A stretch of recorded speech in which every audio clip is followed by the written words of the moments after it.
Learn the most advanced recruiting techniques. Land the most desirable talent. Launch your company towards massive success. This is the Hire Power Radio Show with Rick Girard.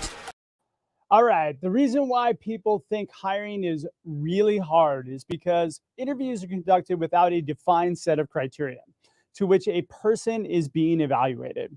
This especially rings true when interviewing outside your personal competency level, most often when hiring a CMO or a CRO. In order for any interview to be effective, there has to be two components by which a person is being judged: skills and value alignment. Now, focusing only on skills may solve your immediate problem, but it often creates more problems because it disrupts your culture. What I've learned is that culture is driven by value alignment. So understanding how a person aligns with your values in an interview is the most important criteria that needs to be evaluated to make a strong hire.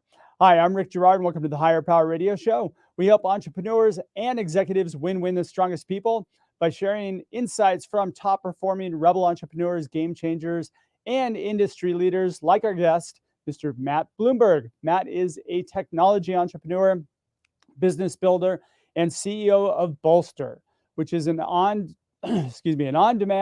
executive talent marketplace that helps accelerate companies' growth by connecting them with highly experienced, vetted executives. Matt has been recognized as one of New York's 100 most influential technology leaders by Business Insider, by Crain's as one of New York's top entrepreneurs, and by Ernst & Young as Entrepreneur of the Year finalist. Before Bolster, Matt built businesses and worked in marketing, consulting, and venture capital. He is the author of Startup CEO, Startup CXO, and Startup Boards, which released in June of 2022, which is what makes Matt the perfect expert for today's topic. Matt, welcome to the Hire Power Radio Show today. Hey, Rick, thanks. Great to be here. It's a pleasure to have you. All right, so we're going to talk a little bit about hiring a CMO, right? So we haven't really done that very much on this show. And I think specifically, sales and marketing hires tend to be the ones that I hear the most complaints about. Would you agree?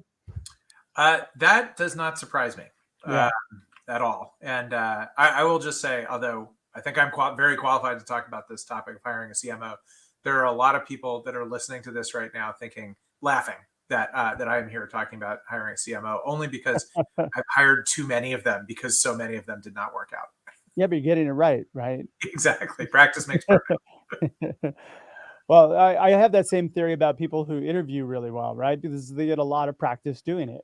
So I've seen a lot of people that interview terribly that are just fantastic, phenomenal people. They're really good at what they do, but they're just not used to interviewing. All right, so let's start out with the hiring story. So you shared with me before we did the show, kind of a funny scenario. So let's talk about that with the audience. Yeah, so this is not specific to CMOs, but this was sort of early in my career as a CEO.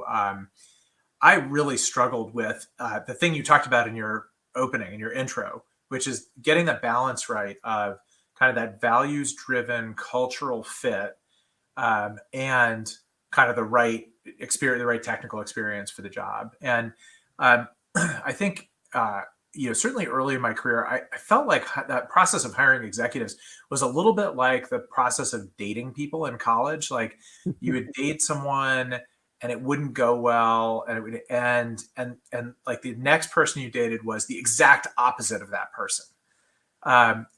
Eventually you sort of titrate to the right spot, but it can take you a while. And I had this experience sort of early on at Return Path of hiring, really over-indexing on values, fit, and culture. Okay. Which is obviously very important, right? You don't want to bring an executive into your organization that is antithetical to your culture, that doesn't hold the same values you do. But I kind of went overboard on that for a while, and I hired this one guy to be a C-level executive. I'm not even going to tell you the role or the name or anything, but I hired someone to be a C-level executive who was it's just a tremendous cultural fit. But kind of had the resume for the job. It wasn't way off, but we had a business practice of doing a 90-day 360 review of any new executive and using that as kind of a flashpoint for like, is this the right person? Is this not the right person? And we did this 360, and it was the whole executive team was in the room, and we had a coach that was moderating the 360. And you start by saying, hey, let's talk about this person's strengths. And every single person around the room only had one thing to say, which was, he is just such a nice guy. But that's not really what you want to hear about your new senior executive. Like, wow, is he a really nice guy? So and nothing else. Nothing else. Just a Nothing nice else. guy. So that was the end of him. That's almost like that takes you back to that dating scenario, right? You don't want to be the Right. nice guy when you're dating either, Right. because then you're stuck in the friend zone. Exactly. So unfortunately, so then I overcorrected on my next hire. So my next executive hire, which was actually for a different role by the time I got to it, I was like, all right, well, we'll make sure the values and culture are close enough, but we're really going to over-index on exactly the right experience set.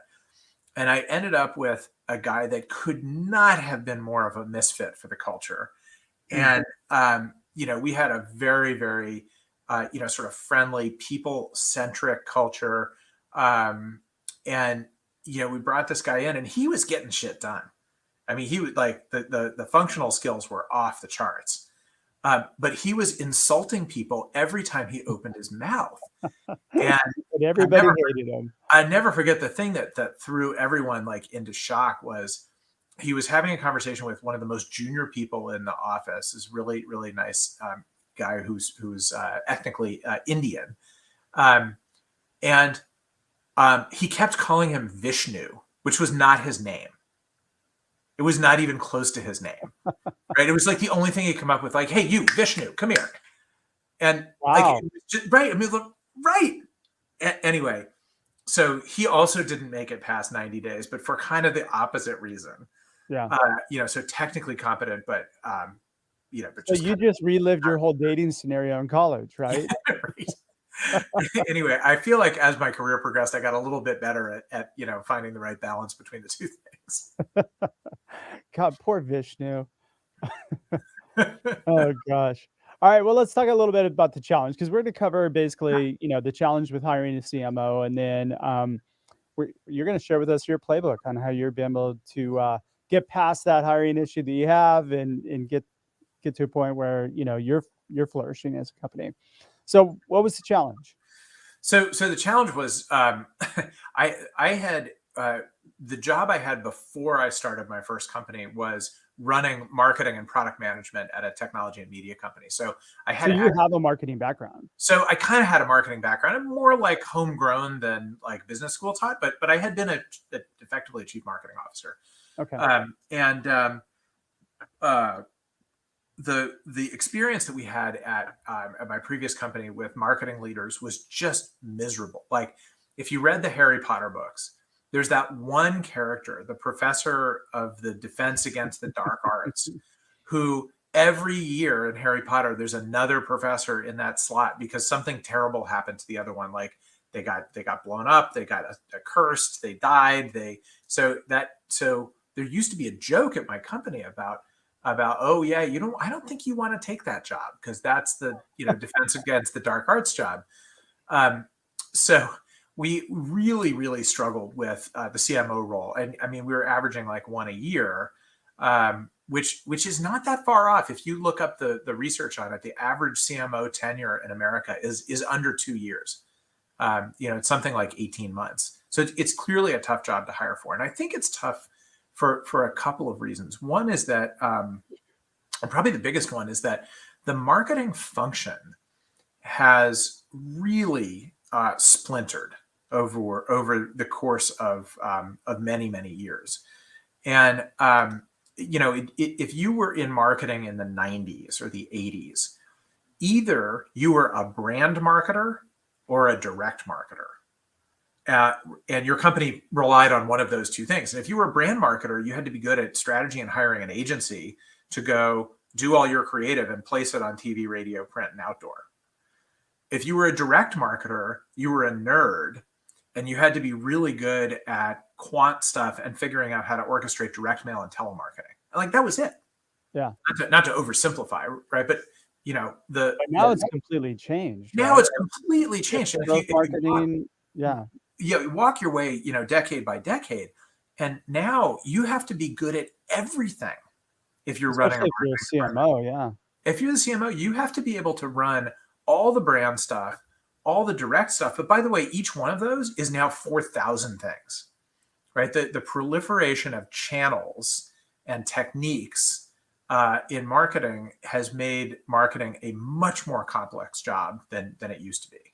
Also I feel, because I have this conversation with a lot of CEOs too, somehow like it all kind of is the focus is on growth marketing, right? And how it ties to revenue. And Right. I think that's where it becomes tricky, because a lot of CMOs don't really tie it. Maybe they might be more strategy focused, right? But they don't really tie it that much to revenue. And that is one of the many challenges you find. And yeah. I was terrible at hiring CMOs until I wasn't. And ironically, one of the biggest lessons I learned came from the CMO that I had sort of before I feel like we got it right. Although he was like the transitional one between not getting it right and getting it right. And one of the and he was obsessed with growth marketing, and who doesn't want to hear that when they're a CEO, right? Yeah. And the problem that he brought to the table was he brought a playbook to the table from his previous job and convinced me that that he had the answers. And the problem is no two companies are the same company. Yeah. And your playbook one place might kind of work somewhere else, but it's unlikely to work as written. And he sort of came in with this mentality as a growth marketer of, hey, I'm gonna overspend and over deliver because that's my thing. And it didn't work because he was applying someone else's playbook. And I remember the day that I realized, like, like this is a problem. Which he came in, and for ballpark numbers, he came in the marketing department was 15 people, and I was going to give him a license, right? He was going to deliver growth. So he shows up 2 weeks later with his future org chart that he wants to hire into with 45 people on it. For marketing.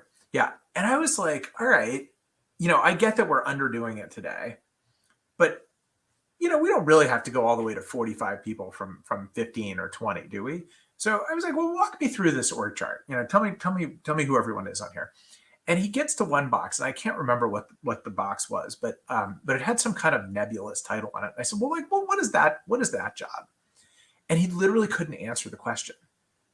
He was like, I can't remember what that person did at his last job in his last playbook.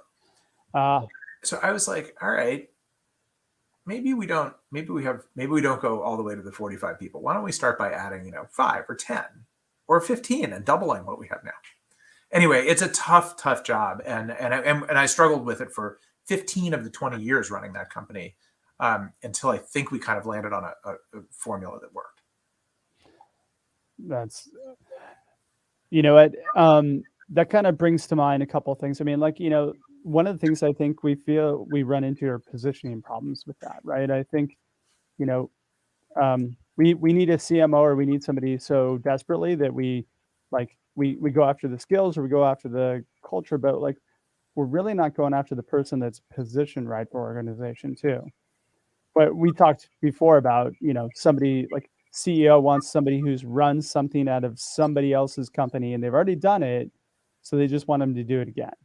Not realistic, right? All right, you're listening to the Higher Power Radio Show. I'm your host, Rick Girard. And for our podcast listeners, we're going to take a quick educational moment from our sponsors. Hey, check out stridesearch.com. There you'll find additional content and resources and a link to order your copy of Healing Career Wounds. Let it be your guide to landing the strongest talent.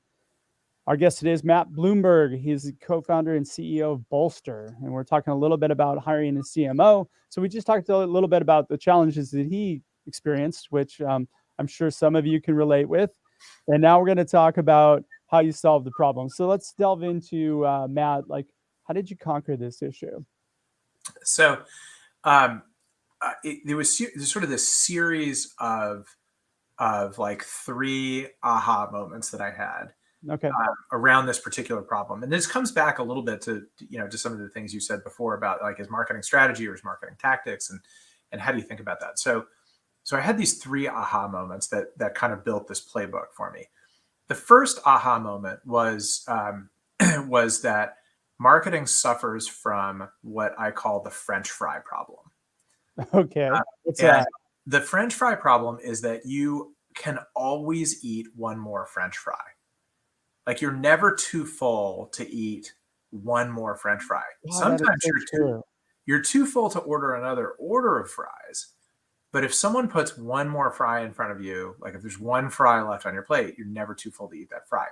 So marketing suffers from the French fry problem because marketing can be a never-ending laundry list of tactics, right? There's always one more blog post to write. There's always one more keyword to buy. There's always one more web page that needs sprucing up. There's always one more this. There's always one more that.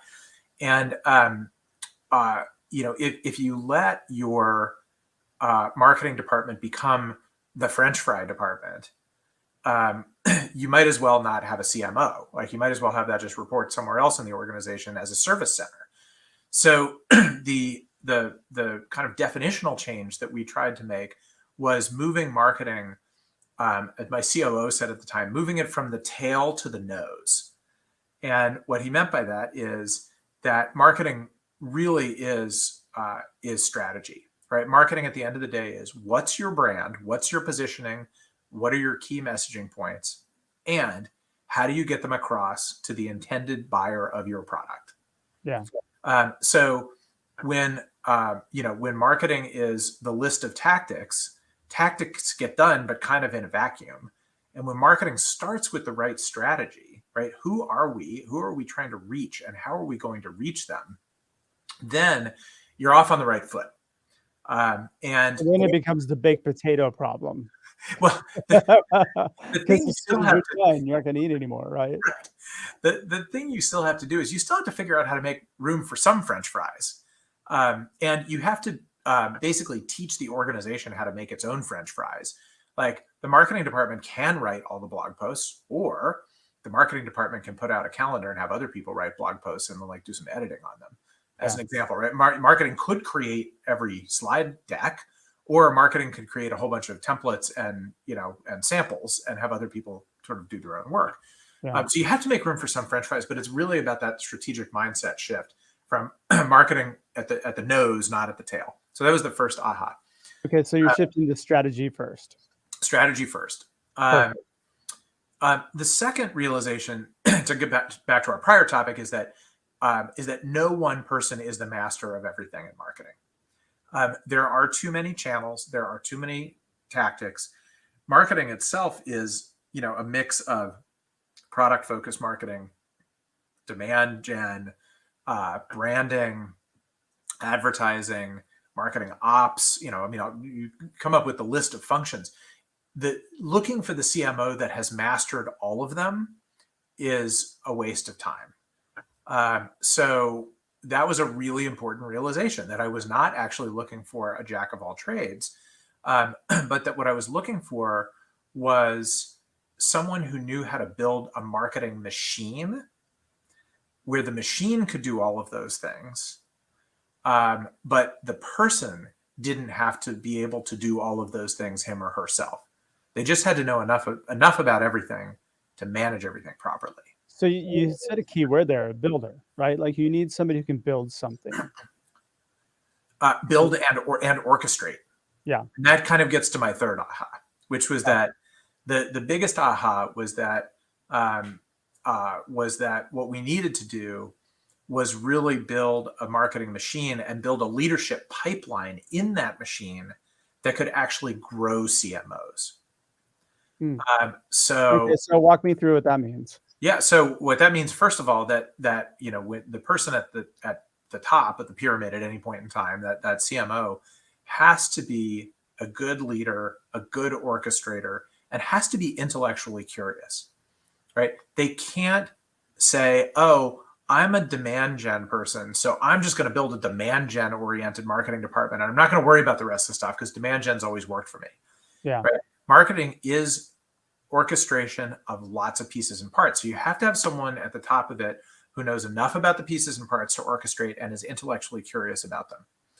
The second thing you have to do is build a culture of leadership development, and to some extent, a culture of cross-training, so that the next level down from your CMO, right, the person that's focused on brand and digital, the person that's focused on product marketing, the person that's focused on demand gen, the person that's focused on whatever sub-function, right, is getting enough exposure to the whole machine and enough development and grooming as a professional and as a leader that one of them becomes the obvious choice for the next person in the role. And so on. Like the third layer down, you have to have people that you're grooming for the next layer up. By the way, and that is the key to retention these days too. I mean, like Absolutely. really, if you want to keep people at your company, do that, right?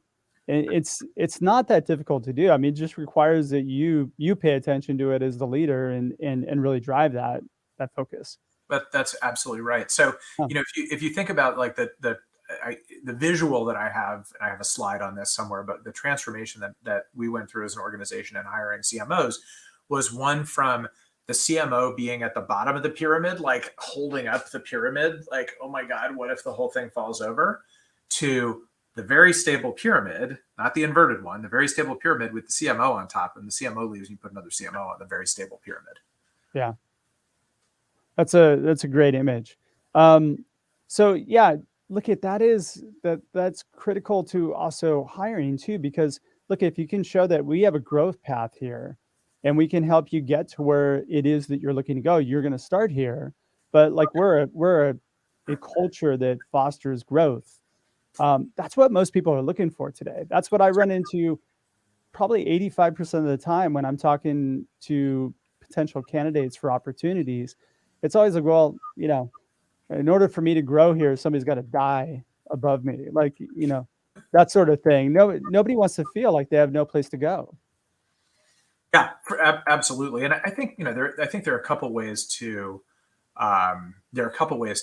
think about that. One is that you're investing in people's growth and development, and you have good vertical movement in an organization, and there's good future for people. The other thing I've always thought, as time has marched on, that the notion of